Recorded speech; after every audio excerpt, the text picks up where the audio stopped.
going on, everybody? Welcome into the Bulls Report. My name is Patrick Siepman, and coming up on today's show, could an extension be coming for Billy Donovan? I cannot believe we're talking about this, but there are some major reports out there that Billy D could get a massive extension from the Chicago Bulls. Then also Ayo Dosunmu. He was talking about Matas Buzelis the other day, and he was showing him a whole lot of love. So we'll break down both these stories on today's show. But before we do so, make sure you guys are subscribed here to the Bulls Report by Chat Sports. We're just 45 subscribers away. So if you guys aren't subscribed just yet, please go down there, hit that subscribe button for free Bulls content. The NBA draft is next Wednesday. We'll be breaking down the 12th overall pick for the Bulls and everything we're hearing around this basketball team. So hit that subscribe button today if you guys have not already, and help us reach 12,000 subs. All right, let's dive into it. So we get a new Billy Donovan report, which is suggesting that the Bulls are looking to extend him after this or before the start of next season. This was coming in from Marc Stein, saying the Bulls are in the process of extending Billy Donovan's contract. Donovan, of course, was one of the 5 coaches under contract that the Knicks sought permission to speak to. And I honestly can't believe this. Like, this is not a situation where I feel like the Bulls are in a spot where they at least have something to go off of that would lead them to think that Billy Donovan could be that guy. And I just think this is insane. Like, there is not one thing you can hang your hat on where it's like, oh, player development. Oh, just, regular season success, postseason success. There is nothing that he truly has done for the Chicago Bulls. And I don't even think, Billy Donovan is a bad coach in the NBA by any means. Could he go somewhere else, be successful? That's definitely on the table. I mean, this guy made the NBA Finals at a point in his career. But what he has done with the Bulls, 1 playoff win in his tenure, like, what are we doing here? And listen, he isn't the main issue with the Bulls. I don't want to say, like, oh, if the Bulls got a new head coach, they would be winning playoff series. They would be going on deep playoff runs. No, this roster, the way it's been constructed, deserves to stay in NBA purgatory, and that's where the Bulls have been. But also thinking that Billy Donovan hasn't at least contributed to the lack of success, I also think that is insane. Like, he hasn't done anything, especially with player development. That's the one thing that really bothers me. Like, we've seen Kobe White develop a little bit.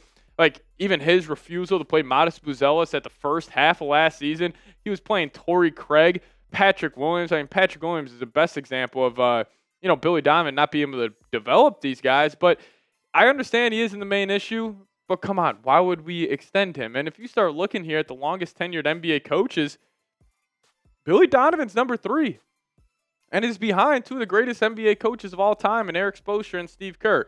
And also, I think what's so funny about this list, you guys can just see the turnover in the NBA. Like, the fact that Joe Mazzulla, who was hired in 2022, is now the 10th longest tenured head coach in the NBA. I think that's pretty insane. We obviously know it's a very players ran league. Like, these guys are making the decisions at the end of each day, and sometimes the coaches are the ones that catch the blame. But I'm not even joking when I say this.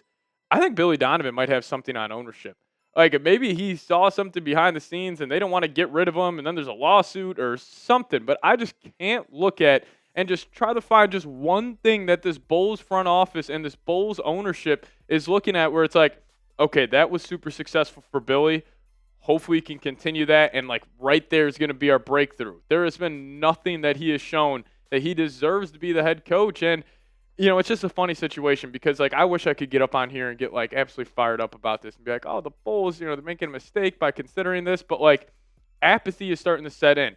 And I think apathy is starting to set in with a lot of Bulls fans where some people are just sitting back saying, I don't care anymore. Like, when was the last good move the Bulls front office made?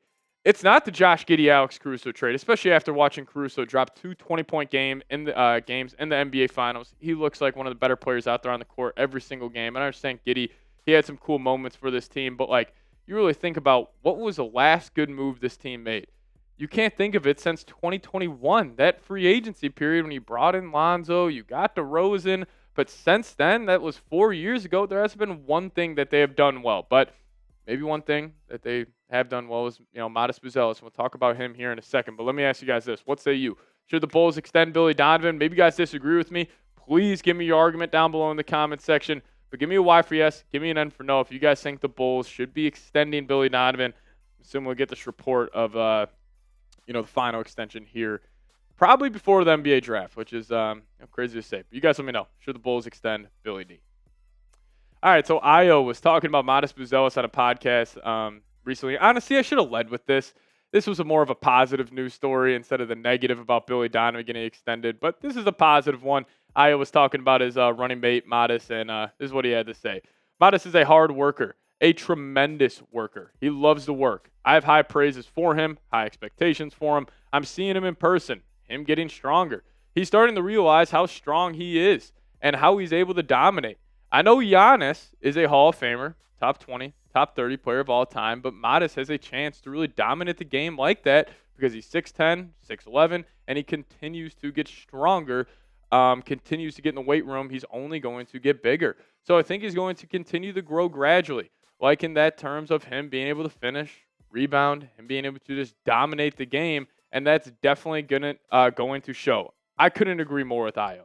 And the number one reason why I am a big believer in Buzelis is just because you look at his frame, you can tell he's going to be able to put on a lot of weight, and I think him adding that physicality part to his game is going to take him to be, hopefully one of the premier players in the league. And again, if you go look at the raw numbers for Buzelis, there's really nothing to write home about, but he only played 18 minutes a game, but he did show a lot of flashes last year, and he was one of my favorite prospects back in the 2024 draft. And I remember we didn't really talk about Matas even being a draft target for the Bulls because we thought he was a surefire top 5 pick. I didn't think he was going to get past Detroit, but obviously the Pistons ended up taking Ron Holland in here. But I think there's a chance that he could be the best player from his class. Now, right now, you would have to give the nod to, Stephon Castle. He had a great year with the Spurs. I think he's going to be a tremendous player as well in the NBA. But, Risa Shea, Sarr, Reed Shepherd, I'm probably taking Buzelis over those guys. And you got like Ron Holland, Klingon, Rob Dillingham, Zach Edey, Cody Williams. Like, I'm taking Matas over all of these guys. I think he has a good chance to be the best player in this class.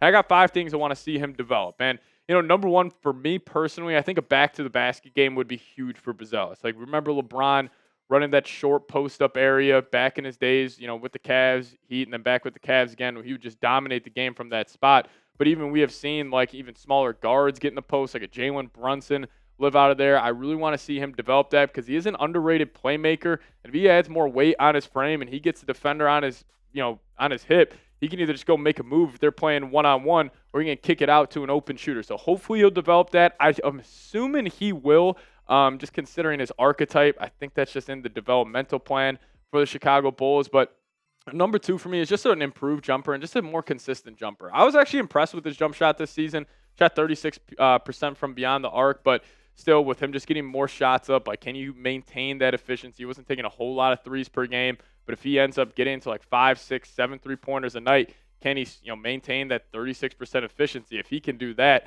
we could see him being a 20, 22-point-a-game guy, hopefully here in the near future. And this is going to be my number one thing for the Bulls heading into the season. Matas needs to have a higher usage rate. I honestly think, and I don't want to kind of pander to Patrick Williams here too much, but I think a reason why he has been a bust so far in the NBA is he's just a corner boy. He just goes and he sits in the corner. The offense just kind of does their own thing, and then if he does have a chance to make a jump shot late in the shot clock, he'll put it up. But I want to see Buzelis at the beginning of the shot clock. Like, he's the one initiating these actions. He has the ball in his hands a whole lot more. And even if you do go through some growing pains, like, I'm not saying it's going to be a seamless transition, but he just needs to work that part out. So get him the ball more. Maybe it's him, back to basket game, get him some post-ups on the low block.